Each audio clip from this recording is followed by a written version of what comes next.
로마서 16장 17절에서 20절까지 내용입니다.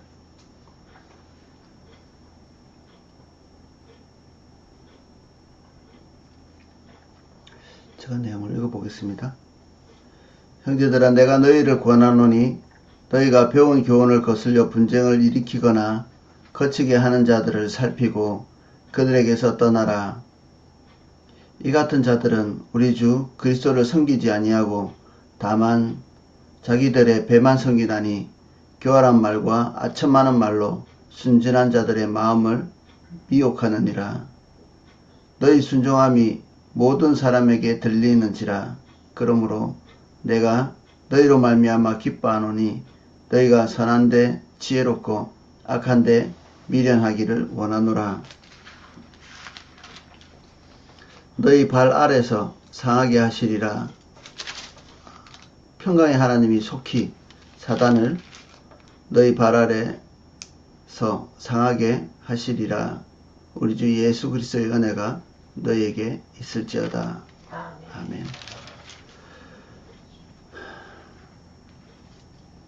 17절입니다. 형제들아, 내가 너희를 권하노니 너희가 배운 교훈을 거슬려 분쟁을 일으키거나 거치게 하는 자들을 살피고 그들에게서 떠나라. 여기 구체적으로 어떤 대상들을 얘기를 하고 있습니다. 노골적으로 얘기하면 두 사람입니다. 유대주의자 그리고 영지주의자, 이 두 사람이죠. 유대인 중에서는 할례를 행해야 되고, 그리고 율법의 절기들을 지켜야 되고, 이것을 통해서 온전히 그리스도인이 될 수 있다, 이렇게 믿고 가르치는 사람들의 부류, 이게 유대인들의 부류고, 또 유대인 중에서 그렇지 않다 할지라도 이방인들이 다 올바르냐? 그렇지 않죠. 이방인들 중에서는 영지주의자들, 영적인 것이 소중하고 육체적인 것이 더럽기 때문에 아무리 악한 일을 행해도 육체와 어차피 영은 같이 갈 수 없고, 그래서 아주 극심한 부도덕을 부추기거나 아니면 하나님께서 주신 그 선물, 이 육신의 세계, 이 세계에서 극악한 금욕주의를 통해 가지고 방향을 흐리는 이런 사람들, 이 두 부류의 사람들이 이 사람들에게는 거치게 하는 것, 그리고 분파를 일으키는 존재들로 이렇게 나오게 됩니다. 예. 사실 로마 교회에만 이 사람들이 문제가 된 것은 아닌데, 제가 볼 때는 이 고린도 교회와 이 로마 교회에 대한 이 사도 바울의 시선이 되게 이렇게 다릅니다. 로마 교회 같은 경우에는 전체 교회는 올바르게 가고 있는데 그 중에 끼어 들어와서 그 사람들을 혼란스럽게 만드는 아주 지극히 일부분의 어떤 존재들이 있는, 그러나 로마 교회 자체가 흔들리거나 그리고 잘못 가거나 이런 부분은 아직은 잘 보이지 않는 거죠. 그래서 로마서 전체가 사실은 큰 이렇게 질타 또는 이런 것들은 없었다고 이렇게 보여지죠. 우리가 그동안 쭉 읽어온 내용들 권면해야 되고, 그리고 가르쳐야 될 내용들은 있지만 굉장히 이렇게 교리적인 부분에 이렇게 정리가 잘 되어 있고, 어떤 사적인 또 책망이나 이런 것들이 많이 나타나 있죠. 나타나 있지 않습니다. 또 한면에서 보면은 로마 교회가 사도 바울이 직접적으로 개척한 교회는 아니기 때문에 서로 관계가 그렇게 긴밀하다고 볼 수 없죠. 그러니까 말도 조금 이렇게 점잖게 해야 되는 부분도 뭐 없지 않아 있을 것 같습니다. 고린도 교회는 사실 사도 바울이 아버지라고 볼 수 있고, 또 성도들은 자녀처럼 이게 정말 긴밀하고 사도 바울이 직접적으로 정말 피땀 흘려서 세운 교회이기 때문에 이게 언어가 자식을 꾸짖는 것처럼 그냥 노골적이고 또 극렬한, 때로는 낯이 붉어질 만한 그런 표현도 써가면서 육신에 속한 자니 뭐 어린아이니 뭐 이런 얘기들은 보통 관계에서 써서는 안 되는 단어죠. 너희가 아직도 어린아이다. 뭐 이런 얘기를 좀 타인에게 하기는 어렵겠죠. 근데 사도 바울이 고린도 교회는 특별히 이제 그런 극렬한 표현들을 써가면서 할 수 있는 그런 관계였다 싶은데, 그거보다도 더 이제 근본적인 원인은 고린도 교회가 그만큼 어렸다. 그리고 로마 교회는 그것에 비해서는 훨씬 더 성숙된 모습을 보이고 있기 때문에 사도 바울의 이 편지의 태도가 굉장히 다르죠. 정말 고린도 교회는 이 분열의 문제 또는 이런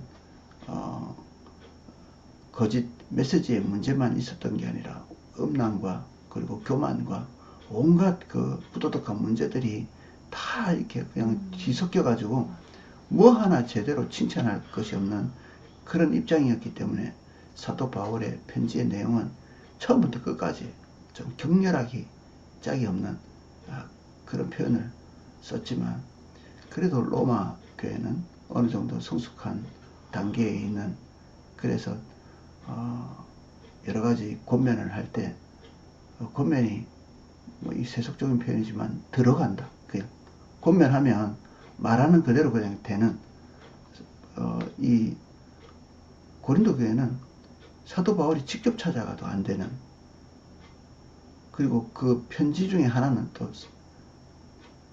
이 어디 갔는지 모릅니다. 어떻게 됐는지 몰라요. 그 편지를 총 3번 쓴 걸로 되어 있는데 하나는 존재하지도 않습니다. 고린도전서, 고린도후서가 남아있지만 그 중간에 쓴 그 뭐 눈물의 편지라고 부르는 그 신학자들이 그렇게 이름을 붙여놨는데 그 편지는 어디 갔는지도 모르죠. 심지어 사도 바울이 답답해가지고 직접 찾아가는데 쫓겨나 버리잖아요. 그 교회에서. 이 미숙한 교회의 이 전형적인 모습을 보여주는 거죠. 어떤 말도 어떤 권면도 잘 통하지 않는 그런 교회. 그러나 뭐 위로가 되는 것은 결국은 회심하고 돌이켜서 저 올바른 길에 서 있었다고 볼 수 있지만, 어쨌든 로마 교회와 고린도 교회는 이런 극명한 차이로 인해서 이 사도 바울의 언어에 좀 온도차가 있다, 이렇게 보여집니다. 그래서 이 두 종류의 사람들, 유대인들에게서는 율법주의자들, 그리고 이 이방인 중에서는 영지주의자들, 이렇게 주위에서 그들을 살피고 그들에게서 떠나라, 이렇게 얘기하고 있습니다. 그들과 붙어 있지 말라. 득될 것이 하나도 없는 존재, 그 존재들 가까이 하면 안 된다. 근데 사실 그리스도인들이 이런 사람들과 붙어 있을 수 있는 어떤 여지가 있죠. 왜냐하면 그들은 육신에 기반해서 말하고 있는 사람들이죠. 육신에 기반해서 자기 탐욕에 기반해서 말하고 있는 사람들입니다. 우리도 육신이 있고 우리도 탐욕이 있고 우리도 미성숙한 것이 있고, 그러니까 그런 아이디어들이 들어올 때 우리의 몸속으로 그냥 촉촉히 스며드는 것입니다. 매일매일 분투하고 싸우지 않으면 그러기가 쉬운 거죠. 사실은 우리가 그런 사람이 없다 할지라도 우리가 주님만 찾고 그냥 머물러만 있으면 우리도 그렇게 되기 딱 좋은 거죠. 하나님께서 우리에게 말씀하시는 그곳에서 스스로 떠나죠. 그래서 이 중세 때 세속의 더러운 곳에서 자기를 지키기 위해서 산속 깊은 곳에서 수도원을 짓고 거기서 살아가는 사람들도 우리가 역사적으로 다 알듯이 말로 다 할 수 없는 악이 스스로 이게 존재하기 때문에 그곳 자체가 사실 세상과 다를 바 없이 악해져 있는, 그래서 담 쌓는다고 해결되지 않는다.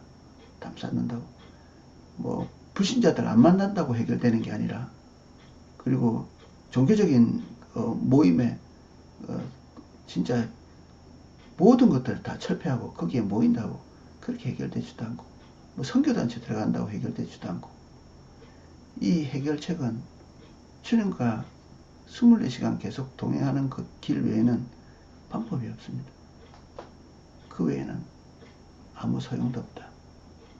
그래서 우리가 이제는 정말 고지에 올라섰으니까 편안하게 가자, 이런 일은 거짓말이죠. 고지에 오른 자는 없고 안전지대에 있는 자는 없다. 주님 안이 유일한 안전지대인데 주님은 계속해서 움직이고 계시고 계속해서 우리에게 오늘도 새로운 길을 제시하고 계십니다. 깨어있지 않으면 우리는 떨어지고, 또 주님 끊임없이 방향을 찾지 않으면 우리는 주님을 먼저 보내고 우리는 머물러 있게 되는 거죠. 그래서 그들을 떠나라 이렇게 명령하고 있지만, 뭐 그들이 밖에 있을 수도 있고 진짜 우리 내면 안에서 그들의 존재가 있을 수 있습니다. 이와 같은 자들은 우리 주 그리스도를 섬기지 아니하고 다만 자기들의 배만 섬기나니, 자기 이득을 섬긴다는 얘기입니다. 자기가 이득될 만한 것이 무엇이고, 그리고 자기 원대로 하는 자들입니다. 자기 성정대로 자기가 딱 정해놓은 그 길을 후퇴시키지 않고 무엇을 하든지 그것이 내재되어 있는, 말하는 것이나 행동하는 것이나 판단하는 것이나 심지어 성경 읽을 때나 심지어 기도할 때나 자기의 내면의 방향이 딱 정해져 있어서 모든 것을 그 뱃속에서 섬기는 그 신, 탐욕의 신이죠. 이 신이 그 모든 행동들을 조작하는 거죠. 기도할 때는 아주 율법적이고 자기중심적인 기도를 하고, 성경을 읽을 때는 자기가 목표한 것, 원하는 것만 딱 캐치해서 읽어내는, 설교를 들을 때도 자기의 입맛에 맞고 맞지 않고, 또 자기가 기대하는 답이 있고 없고에 포커스가 딱 맞춰져 있는, 제가 좀 충격적인 장면을 본 것은, 이 방언 통역을 하는데도 이 방언의 내용이 육신적인 기도에 막혀서 제대로 나오지 않는, 그런 종류의 사람들. 방언 기도도 많이 하고 있지만 육신의 방향성과 대치되기 때문에 온전히 하나님을 충분히 예배하지 못하는, 막 이게 뚜껑이 닫혀 있는 것처럼 덜썩덜썩 이게 나오고 싶은데, 영적인 하나님에 대한 찬미와 주님께 영광 돌리는 기도를 하고 싶은데 자기 육신과 마음으로는 탐욕을 그대로 두고 있기 때문에, 자기 마음대로 살고 싶기 때문에, 자기 원대로 살고 싶기 때문에 자기가 원하는 기도, 원하는 큐티, 자기가 기대하는 메시지, 이런 것을 추구해서 다니니까 이게 제자리 걸음을 하는 거죠. 10년이 가도.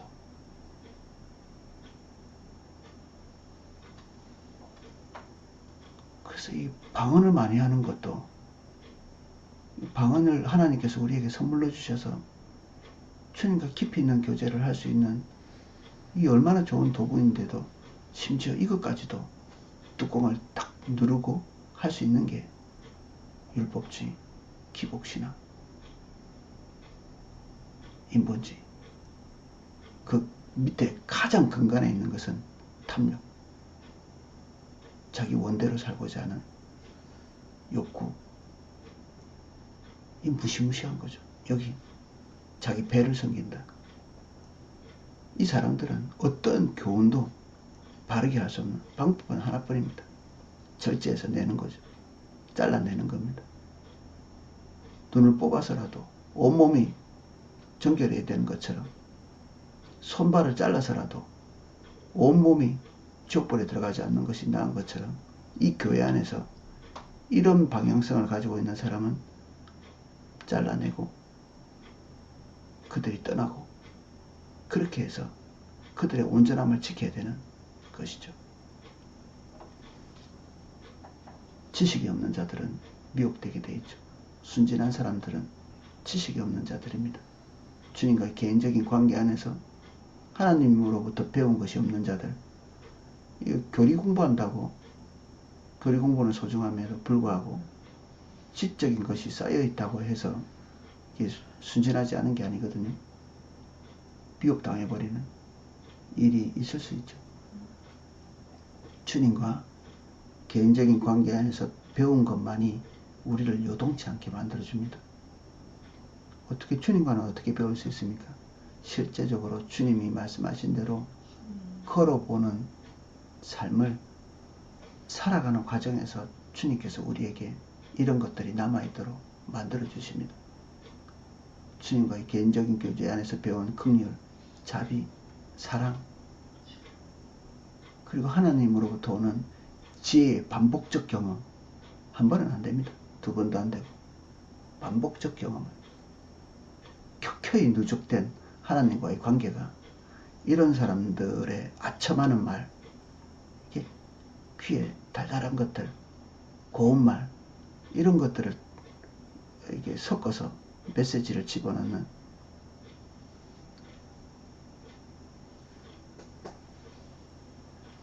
그들 교활한 말과 아첨하는 말로 순진한 자들의 마음을 미혹하는 자들, 이런 것에서 넘어가지 않는 유일한 방법은 지식이 있는 것입니다. 하나님과 개인적인 관계 안에서 솟아나는 다트.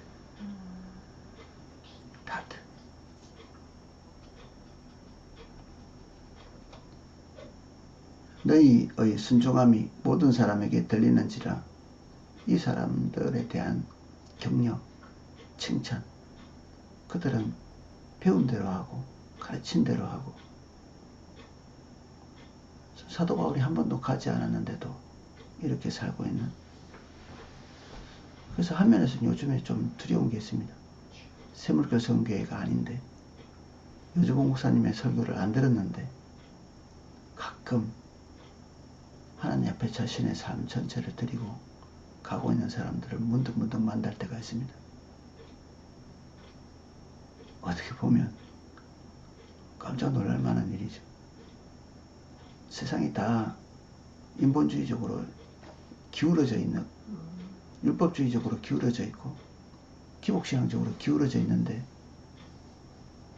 그 안에서도 하나님의 인도를 따라 살기로, 자기 탐욕을 따라 살지 않기로 결단하고 가고 있는 숨겨진 7천의 사람들이 있죠.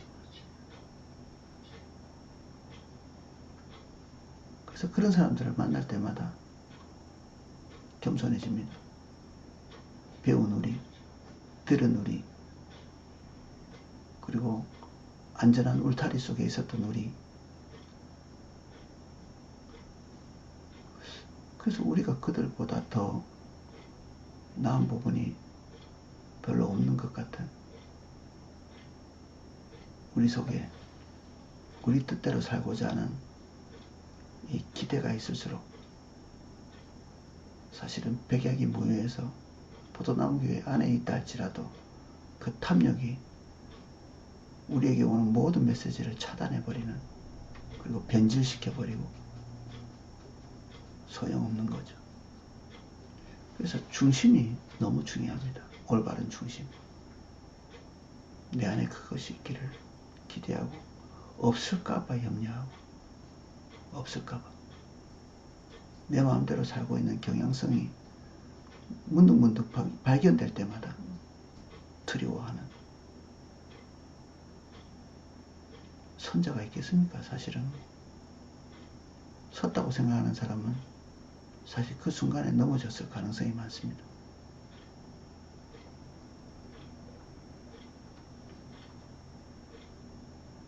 그러므로 내가 너희로 말미암아 기뻐하노니 너희가 선한데 지혜롭고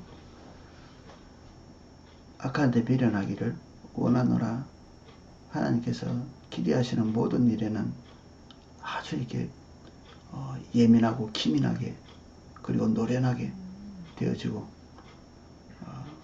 세속에 대해서는 그 정말 이렇게 아둔할 만큼 지성이 떨어지는 자 같이 아는 것이 별로 없는 이런 것을 기대하는 거죠.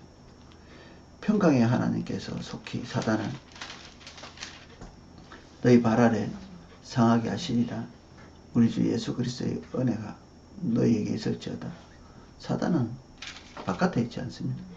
그리고 뭐 무시무시한 압박으로 물리적으로 온다기보다는 우리가 가지고 있는 은혜, 진리를 훼손시키는, 이게 뭐 정치적 세력으로 오고 뭐 그럴 수도 있겠죠. 그런데 그것은 아주 미미하고 멀리 있는 것입니다. 실제로는 우리가 가지고 있는 하나님과의 관계를 손상시키는 지극히 은밀하고 미끄럽게 들어오는 것들이죠. 우리가 금방 두려워하고 금방 경계심을 가지고, 이런 대상은 사실은 가짜라고도 볼 수 있습니다. 사단의 기만 전술이죠. 기만 전술. 기만 전술에 빠지면 실제 적은 다 놓치게 됩니다. 실제 적은 우리가 꿀꺽 삼킬 수 있습니다. 탐욕에 눈이 멀거나, 그리고 안일함에 눈이 멀거나, 뭐 동성연애자들, 이 사람들이 하나님 나라를 깨뜨리나요? 그 서구에서 동성연애자 때문에 교회가 다 무너진 것처럼 이렇게 생각하지만 아니요. 무너진 교회에서 그들을 이길 수 없었던 겁니다.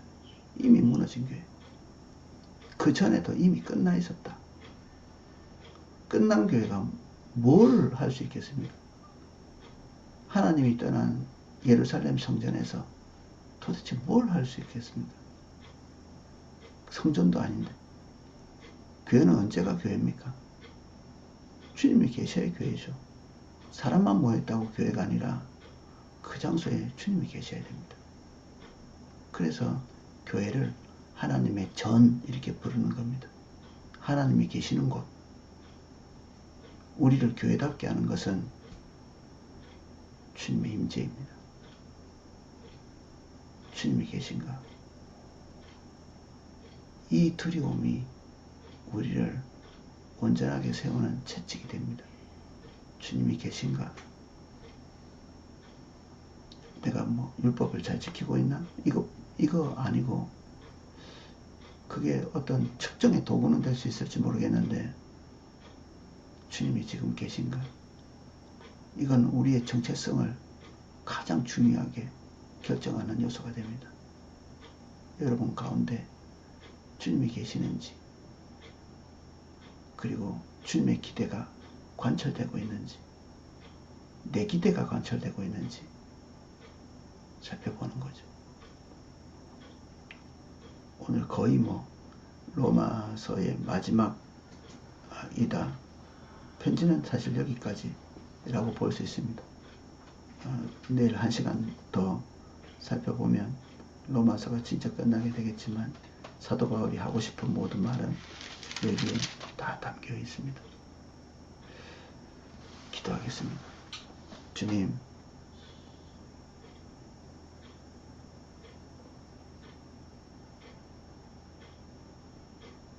실제적인 적이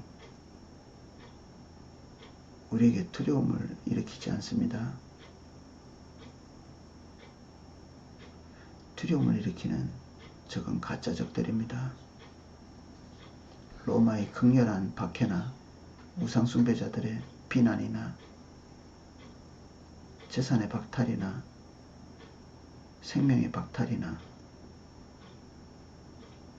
그것들보다 자기 배를 섬기도록, 자기 욕심을 섬기도록, 탐심을 섬기도록 종교적인 탈을 쓰고 우리에게 미끈하게 접근하는 모든 종류의 메시지들, 그것은 때로는 우리 밖에서, 때로는 우리 내면에서 우리에게 다가옵니다. 주님 바라봅니다.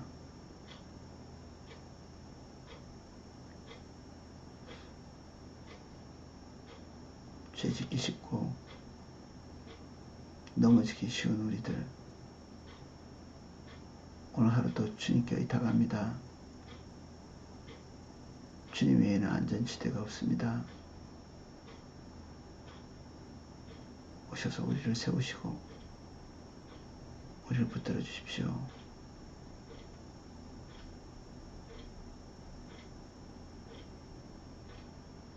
우리의 모든 매듭을 풀고 계신 주님께 감사드립니다. 우리의 걸음을 주님 손에 맡깁니다. 예수님 이름으로 기도합니다. 아멘. 황강택 성도님이 조금 위독한